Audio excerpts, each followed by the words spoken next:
12 after 7, there's been an alarming increase in the abuse and sexual harassment of pupils by teachers in South African schools, with 111 cases reported to the Education Labour Relations Council in 2024-2025.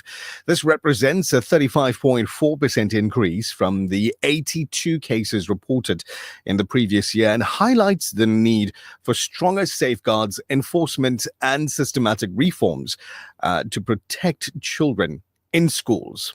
A representative of the ELRC will be speaking with us about the process followed when dealing with an educator who's been accused of sexual assault.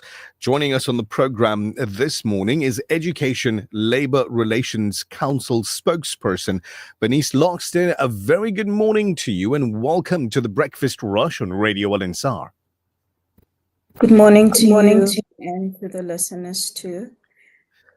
Thank you for being here this morning. Can you briefly explain the role of the Education Labour Relations Council in handling cases of sexual misconduct involving teachers? The process that the ELRC follows in dealing with sexual misconduct cases that's referred to us by the Provincial Departments of Education is called the Inquiry by Arbitrator. This is a one-stop process that is meant to ensure that the child is not exposed to secondary trauma. And in this process, we appoint intermediaries that act on behalf of the child to ensure that the child does not give evidence through this process. Dr. Cindy Foka, General Secretary of the ELRC, stated that cases of alleged sexual misconduct are referred to the ELRC by provincial education departments. Can you walk us through what happens once a case is referred? Once a case is referred by the department, the Provincial Department of Education, an independent commissioner is appointed to investigate the case. So through this process, if a teacher is found guilty through the investigation, then an award is issued. And this award is shared with the Department of Social Development to ensure that the teacher is placed on the National Child Protection Register and is deemed to be unfit to work with children. Mm-hmm. In addition, the award is also shared with the South African Council for Educators.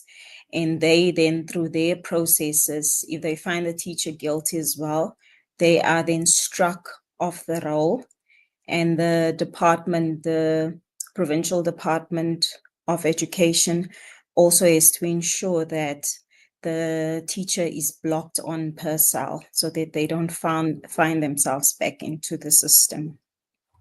So if a teacher is found guilty of sexual misconduct, it's been noted that dismissal is mandatory under the Employment of Educators Act. Can you explain how quickly this process unfolds and how the teacher is then barred from working with children outside of what you've just said?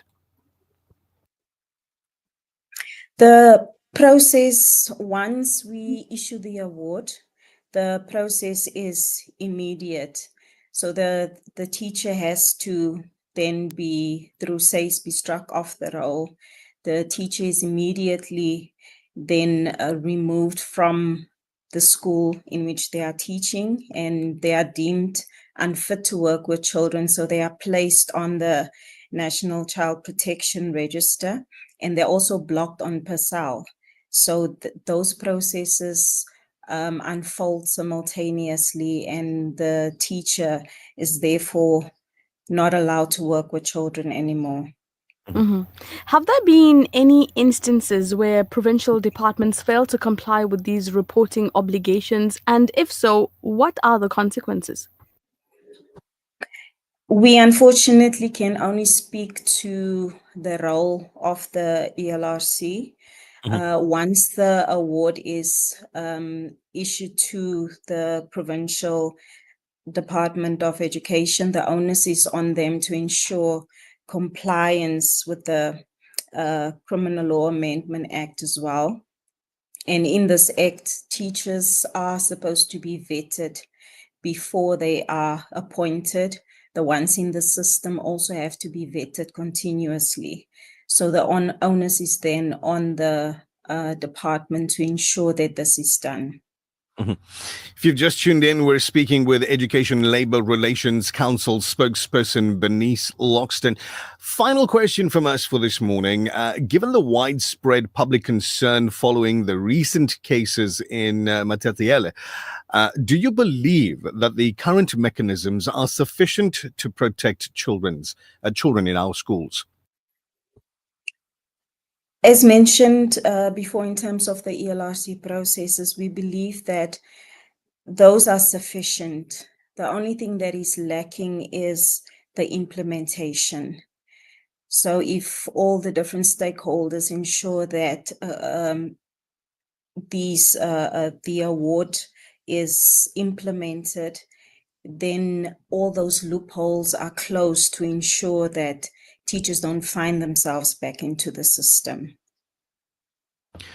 I want to thank you for your time this morning and bringing this information to our listeners. Have yourself an absolutely amazing day going forward. Thank you so much for having me on the show.